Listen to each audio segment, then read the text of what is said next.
Hi there. Hey, Blazej. So this is a booth of NSKN Games. and you want to show me what? I want to show you Shadowscape, which is this gorgeous little game, which in fact has a little box, but it has a lot of components. It's a small box that explodes into a grand game. And what this game is exactly is a dungeon crawler. Now what you see in front of you is the dungeon. You set it up randomly every time you play. This one is actually smaller than it should be because of the small table we have here. It should actually be a 5x5 dungeon. However, because of the size, it is a 4x4. Now, the idea is that you are all heroes who are dead. And you are in this underworld proving ground of the Night Father, the god of night. Only one of you will emerge as a champion of Shadowscape and come back to the world of the living. The rest of you were just mere shadows of heroic figures. Oh, it sounds a little bit similar to that Shadows of Mordor, the video game. Maybe a little where bit. the antagonist was the one who he got dead. He wanted to go back to life. Okay, kind of that universe type thing. Yeah. Okay. Now, how the game works is everything revolves around a set of whisper cards.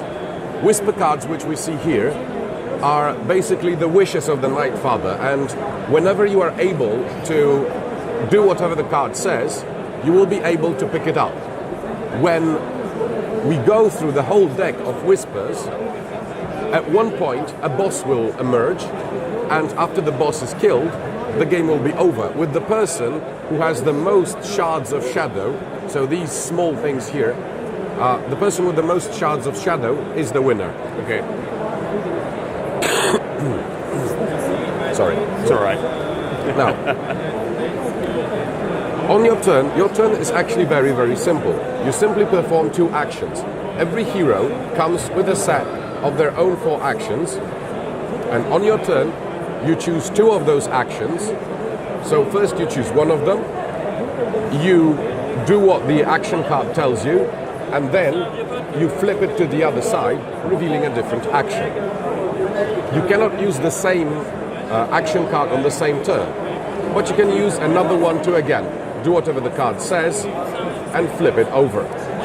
Now, apart from a hero card, some action cards, each hero also starts with a number of fate cards.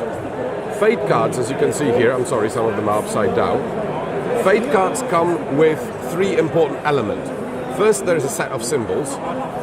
Then, there is the ability part. And there is also an enemy part, which I'm going to talk about a little in a moment. Now, the top part with the symbols, you can always discard fate cards to boost some of the actions. Now, if we take a look at this action, it deals damage to your opponents, and it also has an attack symbol.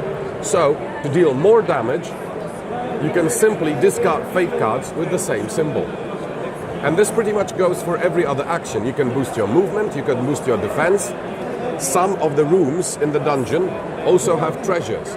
In order to find them, you need to perform search actions, and sometimes you will also need to boost those search actions to be able to find the treasures. This in turn allows you to receive items. Killing enemies also allows you to receive new skill cards, and new skill cards can be bought using tokens. Apart from offering you a new skill to use, they often also come with extra victory points, with extra shards of shadow. Now, when your turn is over, one more important thing. You can also play one of your fate cards for its ability. As you can see, you can play the game cooperatively or competitively, so you use the right ability for this, and you can play this to actually make use of this ability, and they are very different. Some allow you to rearrange the dungeon, others allow you to, for example, take control of a monster, go after a hero and attack them.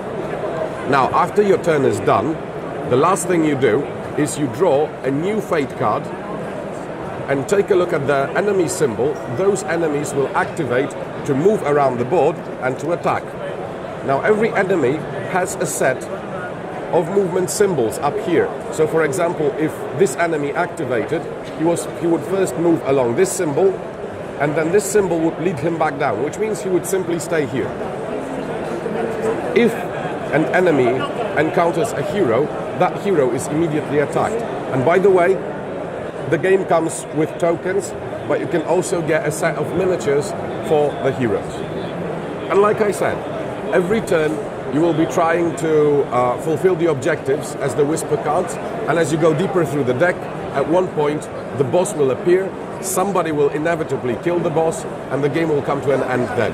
The game takes about 60 to 90 minutes, can be played by 2 to 4 players. You can also play one player either using 2 heroes or with a single hero using a set of scenarios that are available at NSKN.net. All right, cool. And this is the game. Now, of course, this universe seems to be very expandable. Although we consider the small box, I don't know how much can fit in this box, but is there anything in plans to expand this universe, get more heroes, more monsters, some new whatever dungeon? For now, at this point, what we have is we have the miniatures pack, all the 13 heroes, and yes, there are 13 different heroes in the game. So all the 13 heroes get a finely detailed miniature like this one. Apart from that, we also have a small expansion called Deeper Dungeon, which introduces allies, a new mechanism to the game. Okay. It adds more action cards, and it also adds events, which you load your fate deck with, and they create a bit of an unexpected element in the game as well. Okay. So, but what inspired you to do this game after Mistfall? I mean, Mistfall is like an adventure, kind of also dungeon crawl, if you can call it somewhat that, with heroes and cooperative elements. That's true. Well, the first thing is that this game can also be played competitively, so that's a big difference because you can't play Mistfall competitively. Also, I wanted a bit more of a dungeon crawler, but with its own twist, and that was the idea, that I want to make a game that will have elements of dungeon crawler, and yet will also preserve some of the elements which were kind of staples of Mistfall, which is deterministic combat, for example, which is a part of this game. So, and thematically, this is the answer to the question, what happens to the heroes after they die? Yeah. So, but you can call it a big, big game in a small box. Yes, I think I would like that. Most people who see the game on the table, they listen to the explanation, and then I show them this little box. They say, wow, all of this fits in here? Yes, it does. Yeah, I had the same feeling right now that I look at this game, it seems to be bigger, and this box is quite small. You know, shelf space for gamers is a premium commodity. So I thought, why not make a game that, you know, it's a nice big game when you put it on the table, but when you put it away, you can easily, you know, add it to your collection, even if it's quite a crowded one. Yeah. So this one plays how many players once again? So this is 2 to 4 players. You can play one player either with 2 heroes cooperatively, or a single hero using one of the scenarios we have on our site, which are free to download. And it takes how long? 60 to 90 minutes with a full complement for 4 players. With 2 players it will be much shorter. The solo scenarios also allow for shorter play. Right, so it's considerable like a medium weight game. Yes. Okay, so it already came out. Yes, this is available here at Essen, and you should be able to find it at your local retailer. Right here we have it for 28 euros, so I expect you'll find it for a similar price at your local store. Cool, thanks. Thank you. So we see you another time. Thank you. Bye-bye. Hopefully, bye. This channel is sponsored by Osprey Games.